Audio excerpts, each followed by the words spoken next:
Welcome back everybody to another reaction video. So we're continuing with our Epic History TV series on Napoleon today. We're fast approaching the end of this amazing series. We're on the Battle of the Nations today, and you'll see why the Battle of Leipzig, or Leipzig as it's more broadly known as, came to get its name, the Battle of the Nations. It involved pretty much every major power of Europe at the time, save for Great Britain. There was actually a British contingent present in that I believe it was the Swedish army. It was actually a rocket battery, but the British army was obviously fighting in Spain, and that army had now invaded southern France at this point. But it was pretty much every other major nation in Europe at the time was fighting France. So it was the largest battle in Europe prior to the First World War. So that just gives you an idea on the scale of this thing.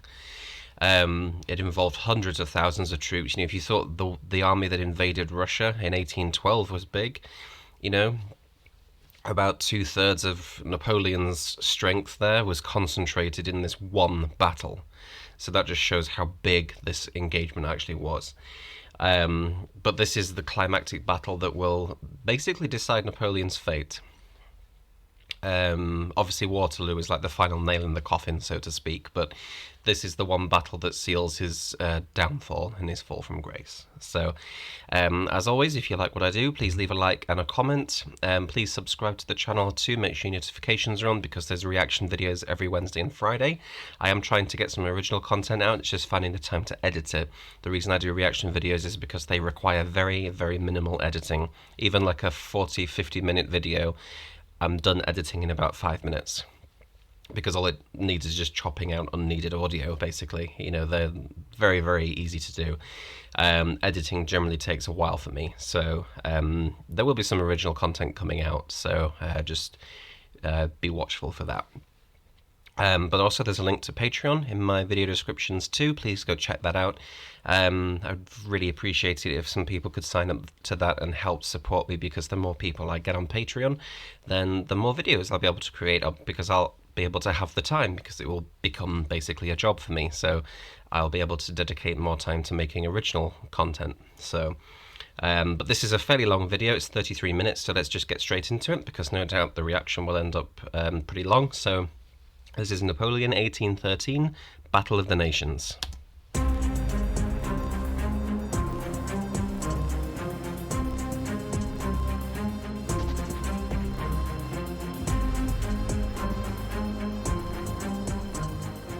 October 1813. Napoleon Bonaparte faced his greatest crisis since becoming Emperor of the French 9 years before. His long war in Spain had ended in defeat, and an Anglo-Spanish-Portuguese army had now crossed the Pyrenees to invade France itself. In Germany, the Kingdom of Bavaria had switched sides and joined the Sixth Coalition against France. While in Saxony, Napoleon faced 4 armies converging on him from all directions. What's more, these were not the same bunglers he'd crushed in 1805 and 6 at Austerlitz and Jena. Prussia, Austria and Russia had all learned from their mistakes. They were now better organized, trained and led, and more wary of Napoleon. It's like the old expression goes, disaster teaches us humility, and that's certainly the case for the European nations that were fighting Napoleon. Because as well, don't forget that Napoleon had basically clawed his way up the social ladder, when in other environments he wouldn't have been able to do that. In royalist France, he certainly would never have gotten anywhere. He was the son of impoverished Corsican nobility, not even French nobility. So in royalist France, Napoleon would not have amounted to anything. He still may have served in the military, still may have made a name for himself in some way, but emperor, certainly not. He wouldn't have gotten nearly that far. So the rest of the European nobility, which had been established for centuries, they were all interrelated in some way, whether by blood or through marriage, often both in some cases, in many cases actually. They would have been particularly scornful of Napoleon, particularly when he first rose to prominence, because they were thinking, who's this upstart thinking he can sort of walk amongst us as if he was one of us, so there would have been a certain arrogance about them meeting him on the battlefield. But Napoleon wins and keeps winning decisively. That teaches them the humility to think, okay, we need to actually stop and take notes here. The largest coalition force was the Army of Bohemia, commanded by Austrian Field Marshal the Prince of Schwarzenberg. His was a huge mixed Austrian-Russian-Prussian army of 194,000 men and 790 guns. To the north, Blücher's Army of Silesia, and the Army of the North under Napoleon's ex-Marshal Bernadotte, now Crown Prince of Sweden. Together, 130,000 men and 536 guns. To the southeast, General Bennigsen's Army of Poland, besieging Dresden. Another 34,000 men and 135 guns. In total, the coalition had fielded 360,000 men and 1,500 guns, with Russia supplying the bulk of the troops. One unique addition to Bernadotte's Army of the North was a single troop of British rocket artillery, an experimental weapon system based on the Congreve rocket, a type seen here in 1830. Just a small note about those as well. Congreve was actually the name of the man who developed the rockets. These were very inaccurate, but they were very loud, and they were pretty terrifying to face on the battlefield. The British actually got this idea from India. They were fighting against the Indian armies there, and it was they who were using rockets, because remember, gunpowder technology came from China initially. China initially used gunpowder for things like fireworks, so they would have been well versed in developing rocket technology, which then would have spread west into India. So the Indians were actually using rockets on the battlefield well before the British were. But it was the British who kind of introduced the idea to Western Europe. So this was a pretty new innovation on a Western European battlefield, at least. They were also developing other things in artillery, such as shells, which would have become the norm eventually, because you think cannons at this time just fired solid shot. But exploding shells were kind of becoming the norm as well. And in fact another instance of the name lending itself to the item was shrapnel. You might have heard of shrapnel as little pieces of metal that you get when you detonate a shell or a grenade or something like that. It throws out shrapnel, and shrapnel was actually the name of the guy who developed it. So these shrapnel shells would explode overhead and just shower enemy troops with basically pieces of sharp metal. That's where we get that name from as well. Although wildly inaccurate, their high explosive warhead could be devastating at close range. Napoleon's forces around Leipzig were outnumbered almost 2 to 1. But with 200,000 men and 700 guns, the Grande Armée was still a force to be reckoned with. Yeah, so just look at those numbers. So the coalition have 360,000 men. Napoleon's army has 200,000. So you've got nearly 600,000 soldiers on the battlefield at Leipzig. That's 600,000 men in one battle.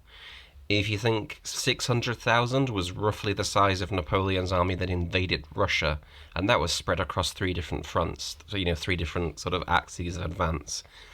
So that just gives you an idea on the scale of this engagement. With many experienced troops and commanders, even though it increasingly relied on young conscripts to make up numbers. There were another 140,000 men that Napoleon could not call on. General Rapp's 10th Corps besieged in Danzig, Marshal Saint-Cyr's 1st Corps besieged in Dresden, Marshal Davout's 13th Corps holding Hamburg, as well as several smaller besieged garrisons across Germany and Poland. Napoleon was currently about 20 miles north of Leipzig with the bulk of his army. Marshal Murat was 40 miles to the south with 90,000 men, covering Schwarzenberg. So you might think then, how might the battle have been different if Napoleon could have called on those extra troops? Because that would have really bumped up his numbers to a number that would have been almost equal to that of the coalition army. Well, that also would have freed up the coalition troops then, because, they could have called on those troops besieging those settlements to begin with, and when you're laying siege, you generally don't lay siege with an army of equal size or, smaller size than the one that you're besieging. So the coalition still would have outnumbered Napoleon either way. The battle just would have been bigger. So it still may have gone down the same way. Napoleon now decided to rapidly join Murat, and with their temporary superiority in numbers, defeat Schwarzenberg before Bernadotte and Blücher could intervene. Murat had orders to conduct a fighting withdrawal northwards. But at Liebert-Volkwitz, he was drawn into major combat with the enemy's advance guard. Around 12,000 horsemen fought what some have described as the largest cavalry battle in Europe's history. Murat, in the thick of it as usual, was very nearly captured by Prussian dragoons. The battle ended in a minor coalition victory, with around 2,000 casualties on each side. The next day, Napoleon arrived to take command. This video is sponsored by The Great Courses Plus, home of more than 11,000 on-demand video lectures, covering everything from science and maths to the natural world and history. The Great Courses Plus regularly update their content, so you could watch a documentary on coronavirus, or courses on infectious diseases or historical pandemics. But if you'd prefer a bit of escape, we can recommend the 24-part course, The High Middle Ages, exploring every aspect of the medieval world, from feudalism to chivalry, heretics and crusades, and maybe just a bit of plague. That's more than 12 hours of shared expertise, and the Great Courses Plus have more than 100 courses on history alone. Each course is hosted by a qualified expert from a top university or institution, such as the Smithsonian. Plus, you get to watch whenever you like, wherever you have your computer, tablet or phone. Support our channel and get access to a ton of great educational content by registering for a free trial at thegreatcoursesplus.com/epichistorytv, or click on the link in the video description. Thank you to The Great Courses Plus for sponsoring this video.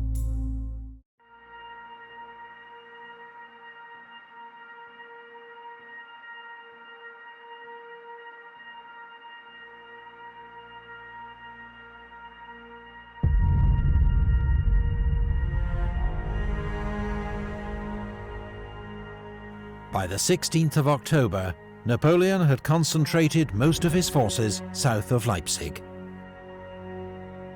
Field Marshal Schwarzenberg, meanwhile, against Russian advice, had deployed his army on either side of the Pleiße River, which would hinder his movements throughout the battle.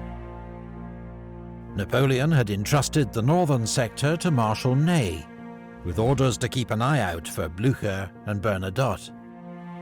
But Napoleon didn't expect them for at least another day, and so Ney had orders to transfer most of his troops south for the attack on Schwarzenberg. Schwarzenberg, however, knew that Blücher and Bernadotte were closer than Napoleon suspected, and that Bennigsen was also marching up from Dresden. This was the moment the coalition had been waiting for. All their armies converging on Napoleon, with overwhelming superiority in numbers.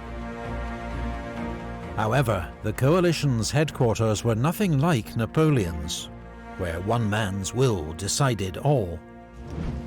Schwarzenberg had to attempt to coordinate the actions of 3 large armies from 3 separate states.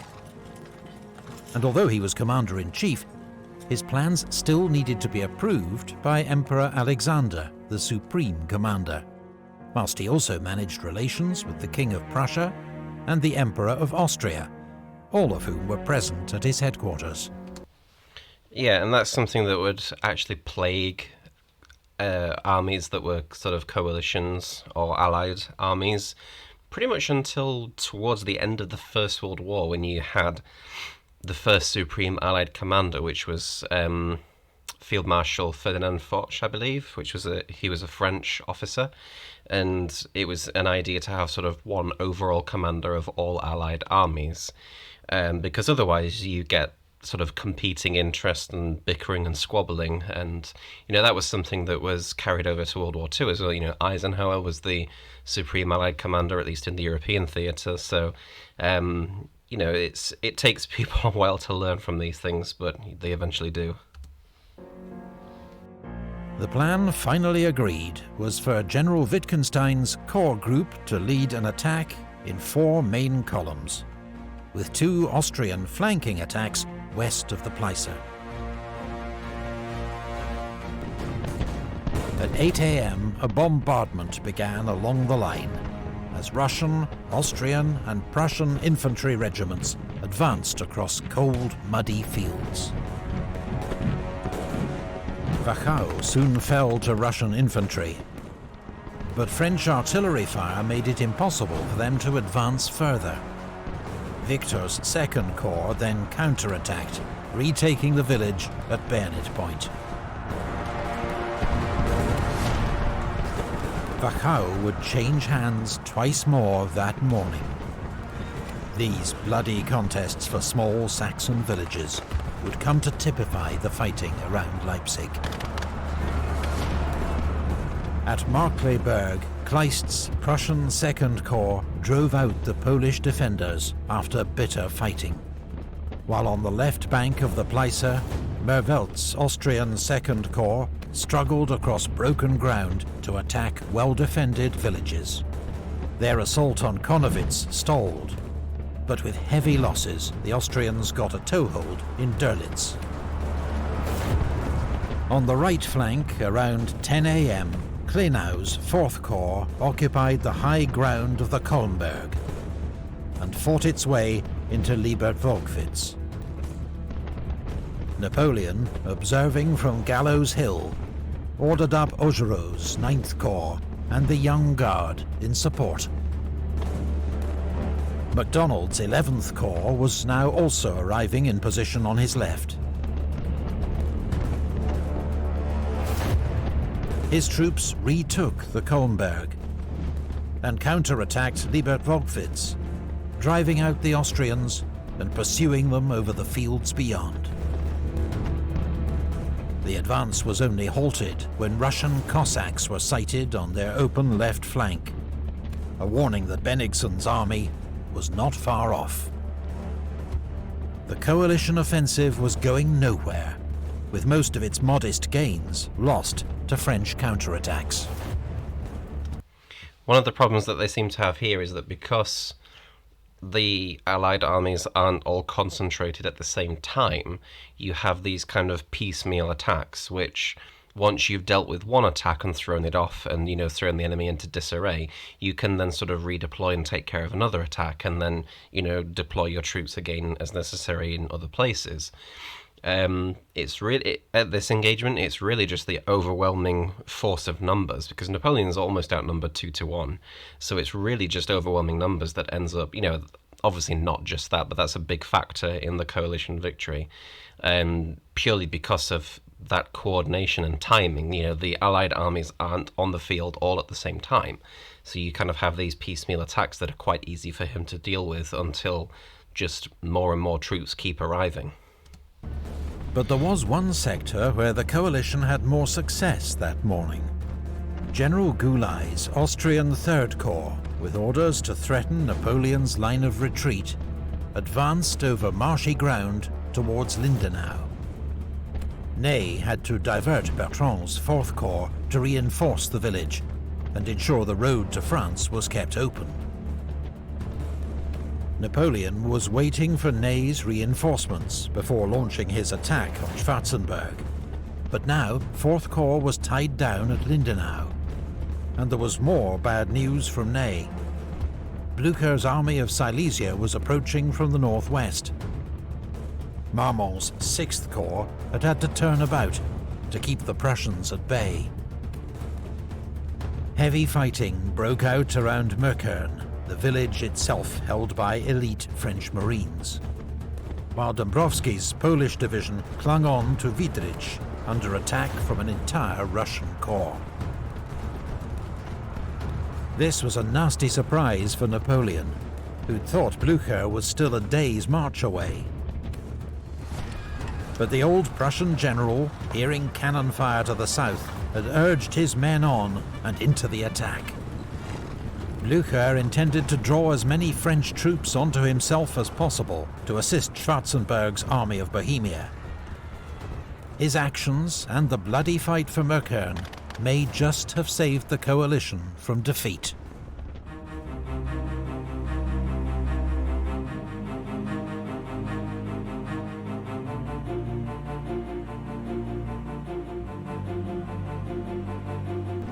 Napoleon was outnumbered across the whole battlefield, but in the south he still had a numerical advantage, not as large as he'd hoped, nor likely to last long.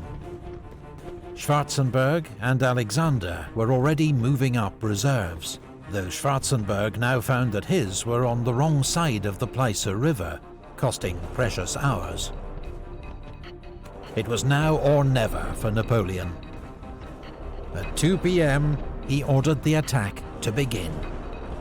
A grand battery of 180 guns blasted the enemy lines. Then Victor's 2nd Corps, Lauriston's 5th Corps, and the Young Guard began their advance. In support, Murat gathered 2 entire cavalry corps, 10,000 horsemen, and led them in one of the great mass cavalry charges of the Napoleonic Wars. Cuirassiers of the 1st Heavy Cavalry Division broke through to the main enemy battery. Some even nearly reached the 3 coalition monarchs. But the ground was marshy and broken by fences and ditches. The French horses were soon exhausted and the squadrons disordered.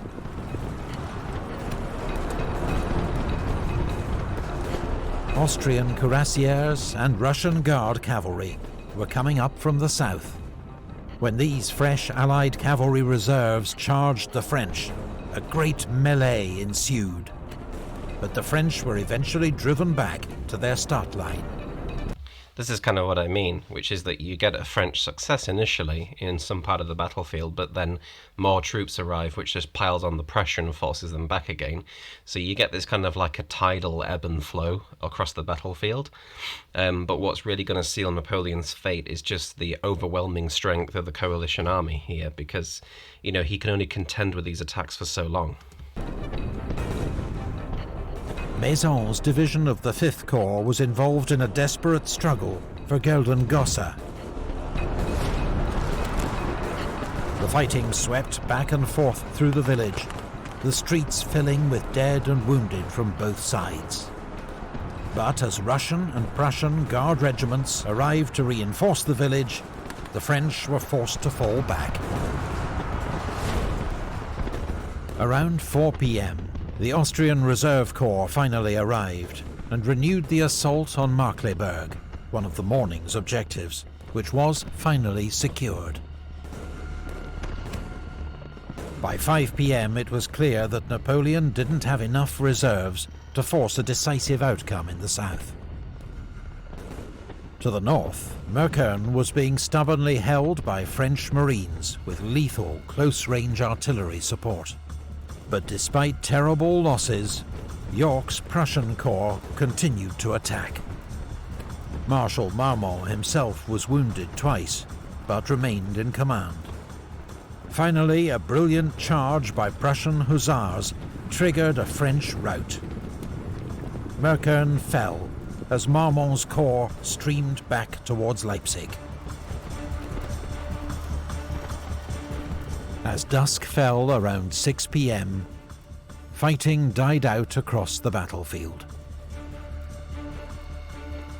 The first day of the battle had cost the French an estimated 25,000 casualties. The coalition, at least 30,000.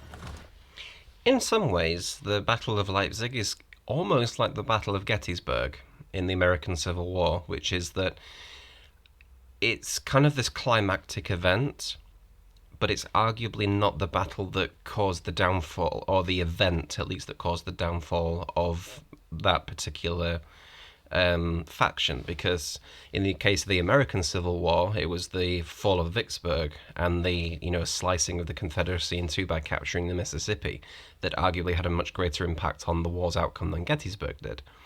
And in this case, you could also make the argument that the Peninsular War and Napoleon's invasion of Russia did much more damage than this battle did, because obviously this battle wouldn't... it's a bit more interlinked because Vicksburg happens with or without Gettysburg, but this battle doesn't necessarily happen if something like the invasion of Russia didn't happen, because without that catastrophic defeat,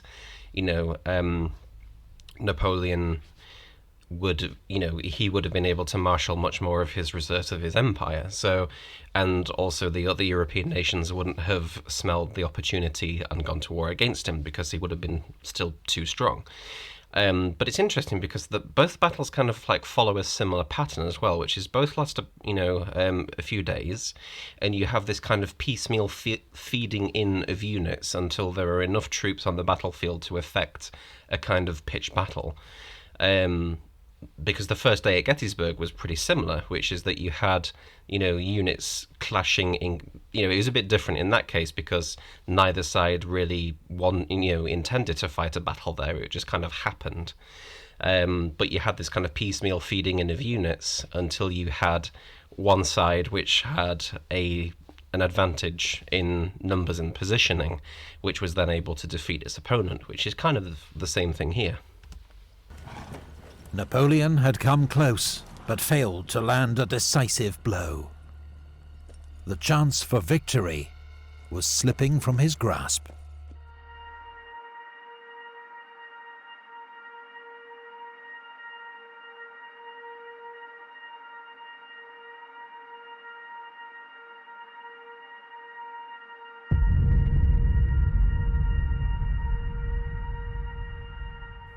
Sunday the 17th of October brought a lull, with both armies exhausted by the previous day's fighting. Napoleon needed to rest his troops and resupply them with ammunition, which was running dangerously low. He also sent a message to his father-in-law, Emperor Francis I, suggesting an armistice and finally offering concessions. But the Allies were no longer interested. They knew time was on their side. The only major combat that day occurred in the north, where Blücher continued to attack. Russian infantry stormed Eutrich and Gorlice. Russian hussars charged and routed part of Arrighi's 3rd Cavalry Corps. That day, Napoleon received 14,000 reinforcements, when Reynier's French Saxon 7th Corps arrived from the northeast. But the same day, the coalition received more than 100,000 reinforcements, as their armies continued to converge on Leipzig. Colloredo's Austrian 1st Corps, Bennigsen's Army of Poland, and Bernadotte's Army of the North, though the latter was widely criticized for his leisurely march to the battlefield. The next day, Napoleon would face odds of nearly 2-1. It was time for the Emperor to begin planning his retreat.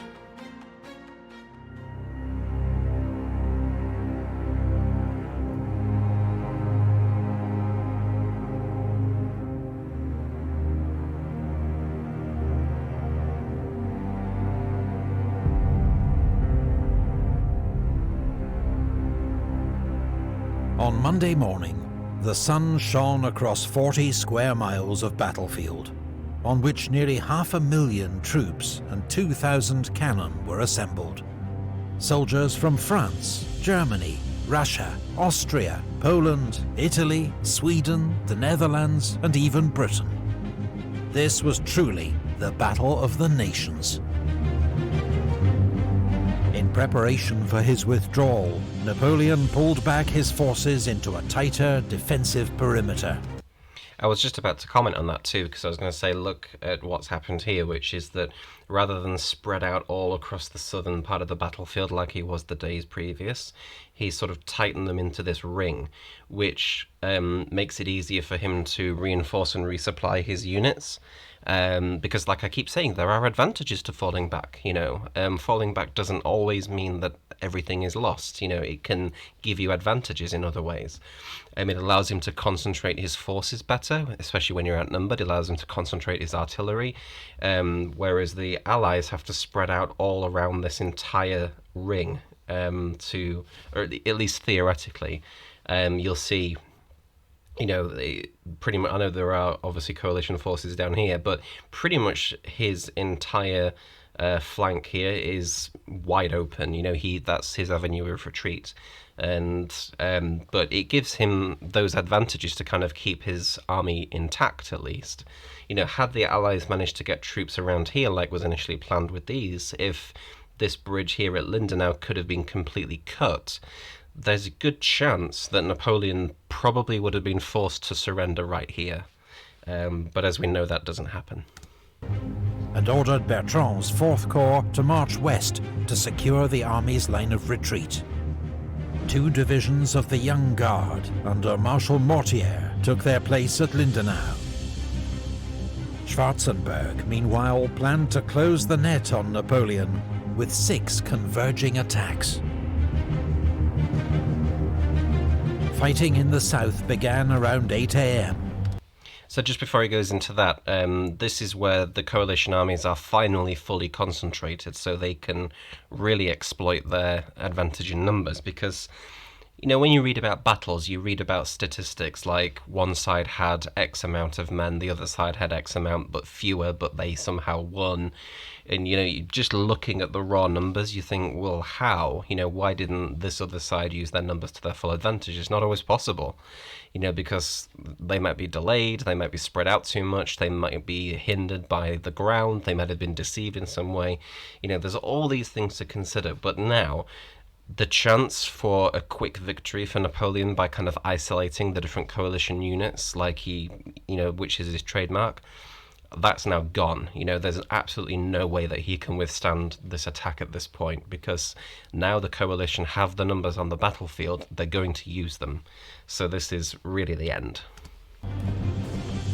The Austrians took Dörlitz, but Marshal Oudinot led a counterattack at the head of a Young Guard division and drove them out again. Schwarzenberg was so alarmed by this reverse that he sent orders to recall Goulay's 3rd Corps. General Barclay's troops initially faced little opposition as they took Wachau and Liebert-Volkwitz, scenes of such bitter fighting 2 days before, but now scarcely defended. Barclay then paused, waiting for Bennigsen to get into position on his right before continuing his attack. Bennigsen's troops had more ground to cover, but towards noon they'd driven back MacDonald's infantry and taken their objectives. They would now wait for Bernadotte's army to link up on their right, but the Army of the North was again making slow progress, for which many again blamed its commander, who seemed exceedingly cautious about facing his old master in battle. Blücher, in contrast, did not hesitate to launch Russian infantry against Leipzig's northern defences, though their attack failed with heavy losses.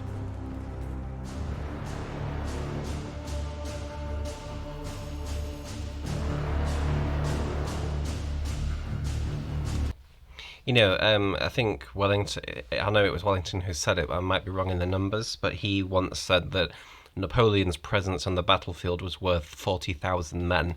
And quotes like this kind of really exemplify why. Just the fact he was there was enough to galvanize these troops into just this mad suicidal charge.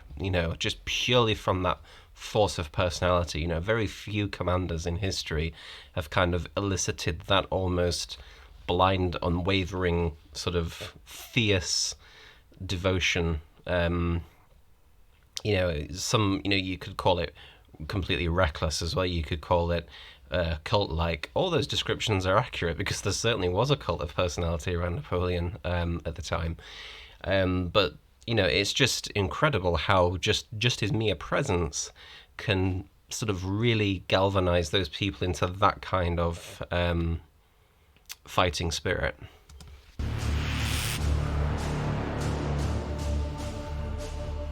By 2 p.m, Napoleon was hard-pressed on all fronts, but holding his own. His attention was now focused on Probstheide, key to his southern front, under attack from Kleist's Prussian Second Corps. French troops had turned the village into a fortress and inflicted terrible losses on the advancing Prussians. Probstheide was soon engulfed in smoke and fire as fighting raged on all sides. Some Prussian regiments lost half their men attacking the village, while 3 French generals were killed as they organized its defense. Napoleon even sent in Friant's division of the Guard to reinforce the position. And remember in previous battles, particularly battles like Borodino, just how incredibly reluctant Napoleon was to commit the Guard. You know, thinking, if I commit the Guard and they suffer heavy losses, then that's the cream of my army gone. What am I to then fight, you know, my enemies with, basically? But here, you know, he's forced into it. You know, he just absolutely has to, because otherwise his army is going to be completely crushed. So that just, I think that highlights the desperation here. To the north, Bernadotte's army was finally joining the battle in earnest. Marmont had assembled 137 guns around Schönefeld, which poured fire into the Russian ranks. In response, Bernadotte massed 200 guns of his own. The fields were soon strewn with the dead and wounded, as the sheer weight of fire made it impossible for either side to advance. Around 3 p.m, von Bülow's Prussian Corps, supported by Austrian Jaegers and its small British rocket detachment, attacked Paunsdorf. Grenier's 7th Corps could not withstand the onslaught. An hour later, around 3,000 Saxon soldiers rushed over to the enemy and surrendered. The Saxons were deeply disillusioned with their French allies. Their main wish now was for a quick end to a war that had ravaged their homeland for many months. That as well, I think that kind of highlights a microcosm of what went wrong with Napoleon's empire to begin with, because, like I've mentioned before, there's a stark contrast in the generalship on either side. Napoleon lived for war. You know, he was someone like Alexander the Great, or Caesar, you know, to an extent, but certainly people like George Patton, you know, or like Alexander the Great, like I said. He's just someone that he just wants to keep going and going and going, and he just lives to fight. And that's all well and good for people like that, but, you know, that's only, you know, those people are very, very rare, thankfully very rare, otherwise we would have this all the time. But, you know, the people under him that he's ruling over, you know, they don't share that. You know, they just want a peaceful existence. They don't want to be constantly fighting or ravaged by a war all the time, you know, having their homes destroyed and everything. Obviously, you know, that's not necessarily the case of what Napoleon wants as well. You know, it's in his interest to have a stable Europe, but, you know, it's just his sort of antagonistic nature that kind of keeps provoking these conflicts. You know, as we saw in the Peninsular War, you know, he made several very, very, you know, just boneheaded mistakes when it came to how to deal with the Spanish in that sense, and, you know, that just completely antagonized them further. And things like the continental system, which never would have worked, things like that. And, you know, trying, the continental system just starts turning people against him because their livelihoods are becoming, more on the breadline. They're starting to suffer economically. So, people are going to start suffering. And when you've got constant fighting, I think the longest period of peace in the Napoleonic Wars only lasted like a few months. Otherwise it was just almost 2 decades of constant warfare. So, imagine if you were born right at the start of the French Revolutionary Wars. You would be like pretty much approaching adulthood by the time it was over. So there's a good chance that you would have been, it's almost like the war in Afghanistan. If someone was born in the year 2001, they would have been, well into their adult, they would have been about 20 years old. They could have been born when the war started and still been old enough to fight in the war. That's the length of the time that was going on here. So, of course, people are going to be pretty sick of it at this point. So I think that just shows sort of this was kind of a microcosm of the wider problem, particularly in areas like Spain and also in Germany, because a lot of the fighting was in and around Central Europe. The hole in the line created by the Saxons' defection was soon plugged by Guard cavalry. But the coalition juggernaut could not be stopped. Towards dusk, under relentless Russian pressure, Marmont abandoned the burning ruins of Schönefeld, while the Prussians took Sellerhausen. In the south, Probstheide still held, but the situation was grim for Napoleon. The third day's fighting cost both sides another 25,000 casualties. Napoleon's army was exhausted, outnumbered, virtually encircled, and critically low on ammunition. Finally, the Emperor gave the order to retreat.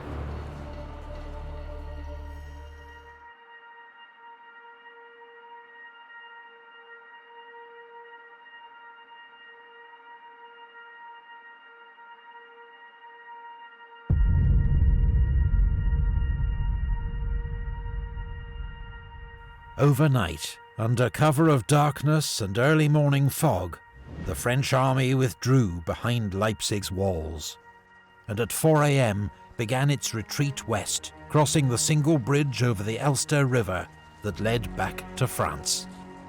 There'd been time and materials to build extra bridges, but in what would prove a serious oversight, no one had given the necessary orders. Furthermore, there was no clear plan for Leipzig's defence, which was left to a jumble of understrength units, mostly Poles and Germans. Napoleon left Leipzig around 10 a.m.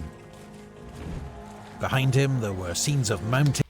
I suppose as well there would have been some resentment in that case, because it seems that when a task arose that was particularly grisly, it often fell upon the auxiliaries of Napoleon's army, the troops that he recruited from the places that he conquered to kind of carry out those tasks. So I do wonder maybe if some of that, the reason for Saxons defecting was probably, in part because of something like that, because of that kind of resentment of being thought of as maybe cannon fodder. Because at this point, he's like, well, I need to save all the French troops.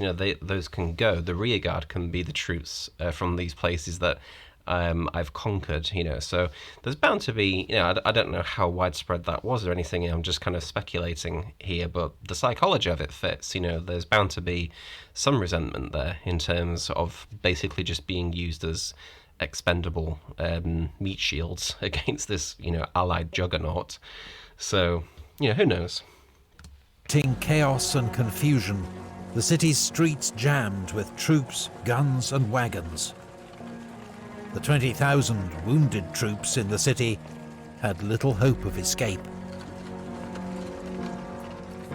30 minutes later, shells began to rain on the city as the coalition launched an all-out assault from north, east and south. The rear guard held the city's gates for as long as they could. This is the other advantage as well that I forgot to mention about falling back, because again, the French western flank is completely open, which gives them an avenue of retreat. If the Allies had taken Lindenau, then, like I said, it's quite possible that Napoleon would have been starved into submission. We might have had a siege of Leipzig, or, given the supply situation, Napoleon probably would have just had to surrender, or at least fight to the death. It could have been something like the Battle of Cannae, maybe. More than likely it would have been a surrender. But this is also the other advantage to falling back, which is that because you now have such a narrow front, the enemy that outnumbers you, they can't employ their strength in numbers now, because look at all these troops that are just sat here, right across the battlefield. They can't deploy along a wide front anymore to concentrate, and to kind of take advantage of their superior numbers. So what you've got here is essentially like a force multiplier. Yes, you're outnumbered, but because you're defending such a narrow front, the enemy can only commit as many troops as you can put into the field on a particular front line. It's kind of like the Battle of Thermopylae, that very famous battle between the Greeks and the Persians.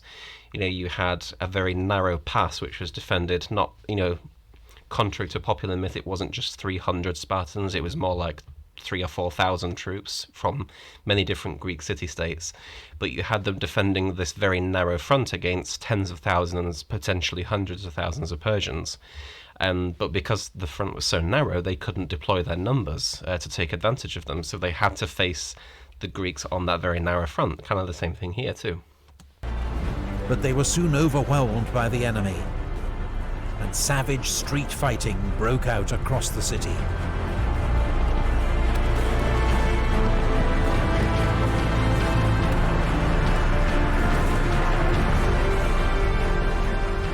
A barge packed with gunpowder had been moored beneath the Elster Bridge so that it could be quickly destroyed after the rearguard crossed. Around 2 p.m, a corporal lit the fuse when he saw Russian soldiers on the far bank. But he lit it way too early. There was still many French troops on the bridge, and there were still a few, tens of thousands still in Leipzig still as well. Even though the bridge was still packed with troops, wagons and horses.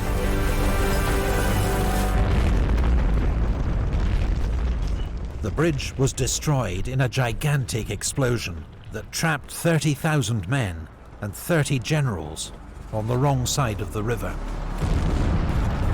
Panic broke out among those who suddenly found themselves cut off. Most became prisoners, but some tried to swim for it, including the Polish Prince Poniatowski, made a marshal by Napoleon just 3 days before. Weak from his wounds, he rode his horse into the river, but as it tried to climb the steep far bank, it rolled over him, and he was drowned.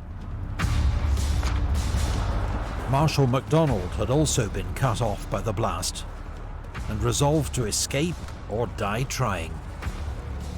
He found a place where engineers had cut down 2 trees as a makeshift bridge, and made his attempt. And there I was, 1 foot on either trunk and the abyss below me. A high wind was blowing. I was wearing a large cloak, and fearing that someone would grab at it, I got rid of it. I was already 3/4 of the way across when some men decided to follow me. Their unsteady feet caused the trunks to shake, and I fell into the water. Fortunately, I could touch the bottom, but the bank was steep, the soil loose and slippery. Some of the enemy's skirmishers came up. They fired at me point blank and missed me, and some of our men who happened to be nearby drove them off and helped me out. I was wet from head to foot, breathless and sweating heavily from my efforts. Marshal Marmont, who had got across early in the day, gave me a horse.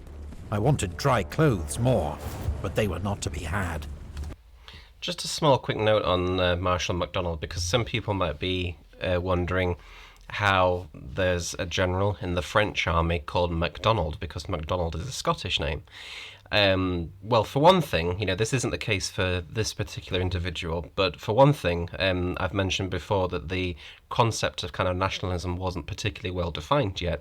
It wasn't uncommon to see people serving in armies of foreign nations. A good example is the Continental Army during the American Revolution. That was full of people from Britain, but it also had French soldiers in it. Marquis de Lafayette was one. It had Polish troops in it as well. Kazimierz Pulaski was a Polish soldier. He's known as sort of the father of American cavalry. You know, a Scotsman was America's greatest sailor, John Paul Jones, during the Revolution. So you had people coming from all over. You know, if anyone's seen Barry Lyndon, you know, I know it's obviously a fictional story, but I think it is anyway. But obviously, you know, you see him serving in the armies of like Britain and Prussia. You know, so things like that weren't that uncommon. You know, I got a comment left for me on one of my other videos saying that there were actually full Irish regiments in the Spanish army, you know, so it wasn't uncommon to have troops from one nation serving in the army of another, you know, because like I said, the concept of nationalism wasn't that well defined. You know, you could basically just move to wherever you wanted and live there, you know, to a large extent.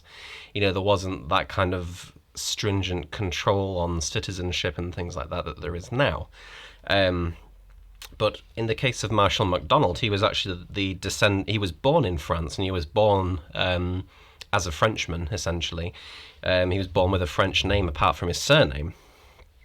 And I think he was born in like the Ardennes region of France. But his father was actually a Jacobite. Now, the Jacobites were predominantly Scottish, but they were also English, Welsh, and Irish too.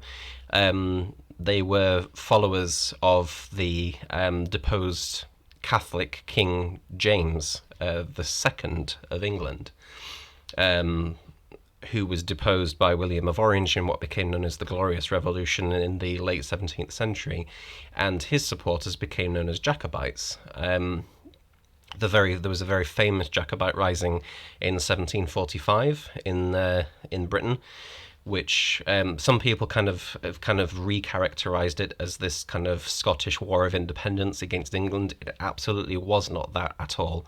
It was essentially a Catholic uprising to replace the Protestant monarch of Great Britain with a Catholic one, because they saw that as the rightful ruler.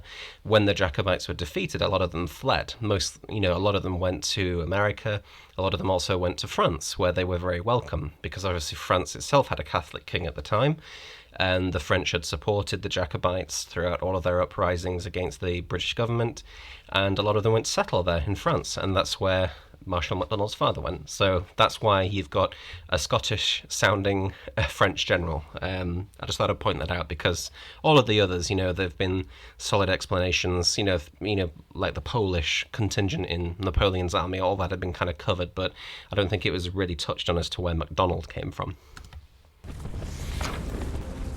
The loss of the bridge turned what was already a heavy defeat for Napoleon into a disastrous one. Later that day, the three Allied monarchs met in the centre of Leipzig to celebrate their great victory. It had come at enormous cost. Exact numbers are impossible to establish, but in 4 days' fighting, the coalition armies suffered at least 52,000 casualties. Napoleon, who could less afford such losses, came off worse.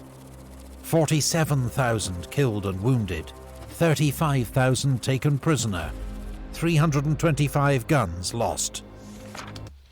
Just look at those casualty figures, though, because, you know, I compared this to the Battle of Gettysburg earlier on. Both battles lasted about the same length of time. Gettysburg was 3 days, I believe, not 4. But the casualty rates for Leipzig were just insanely high, you know.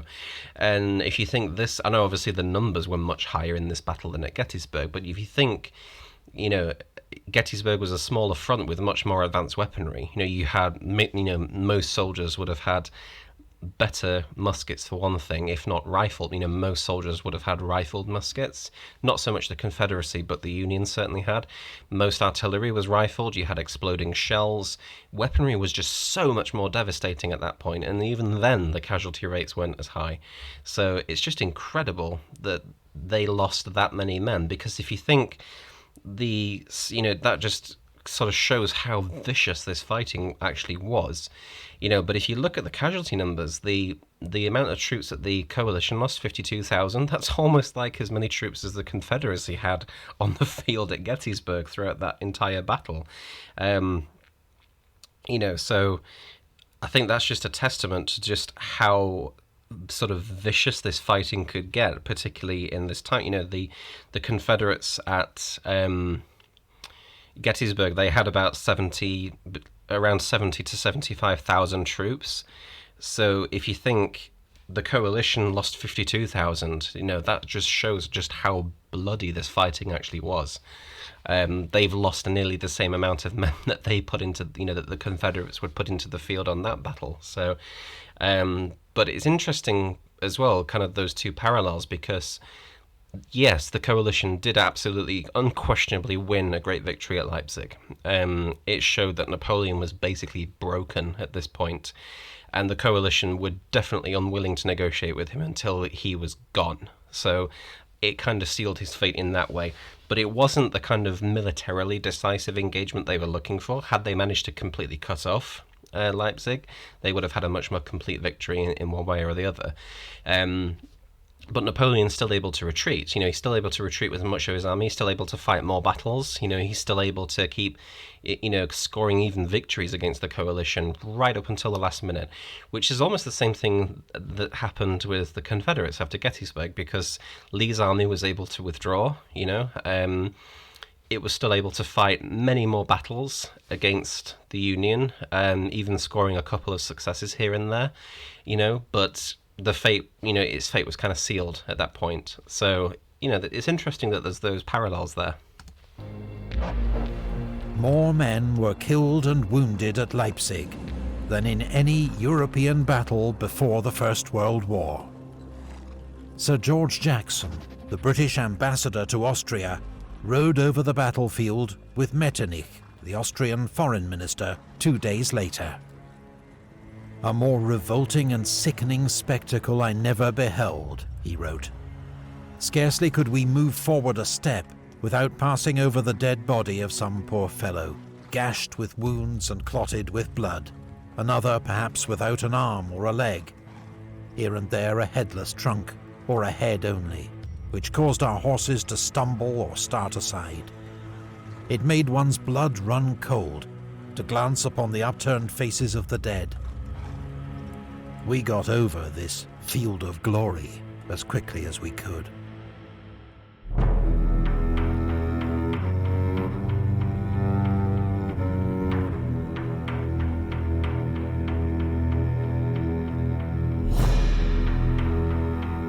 Napoleon had suffered a calamitous defeat. He had lost the battle for Germany. His domination of Europe appeared at an end. With 80,000 survivors, he began a fighting retreat to the French border. There was now no chance of rescue for the 100,000 men trapped in garrisons across Germany and Poland, though some would hold out for another 5 months. Marshal Murat took his leave of the Emperor, assuring him of his loyalty, but secretly planning to cut a deal with the Allies to save his throne in Naples. That was the other mistake as well, which is that you give all this power to sort of ambitious people. They're going to want to keep it in the end, especially when the writing's on the wall, because he knows that if he shackles himself to a sinking ship, he's absolutely going to lose everything. But that's the thing. You reward people with that kind of power and influence. And eventually, they're going to look out for themselves. Look at what happened with Bernadotte, in Sweden. They're going to look out for their own interests, and I'm not criticizing that by any means, because, why wouldn't you, in that situation? Why would you want to go down with a sinking ship, particularly when it looks like, considering as well that the French had staged a revolution, and executed their reigning monarch.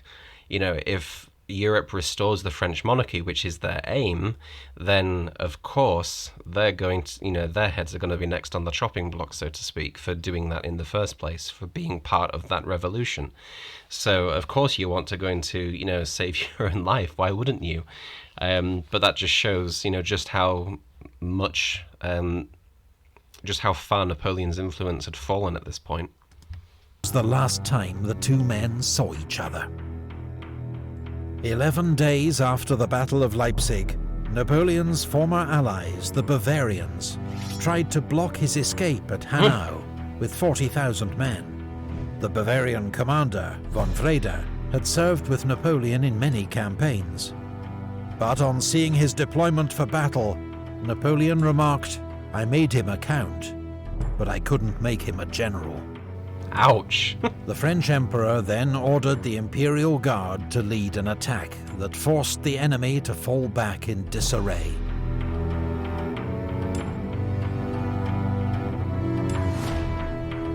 The French army reached the safety of Mainz 3 days later. Napoleon himself pushed on to Paris to contain the political damage from his defeat. Behind him, his empire was being dismantled.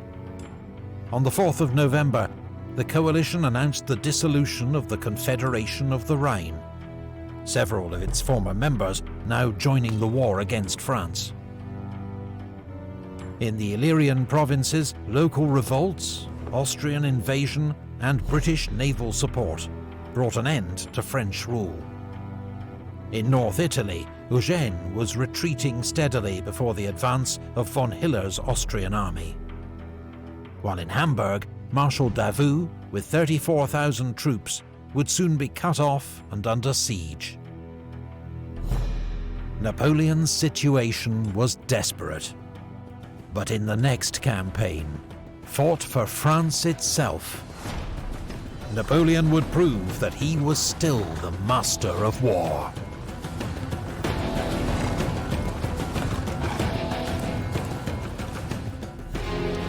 Okay, so we're at the end now. So again, another fantastic video by Epic History TV. We've only got a couple more videos to go, so please make sure you're subscribed and notifications are on so you don't miss anything. Please go check out all my other videos as well that I've got uploaded. But in the meantime, thank you all so much for watching, and I shall see you all on the next one.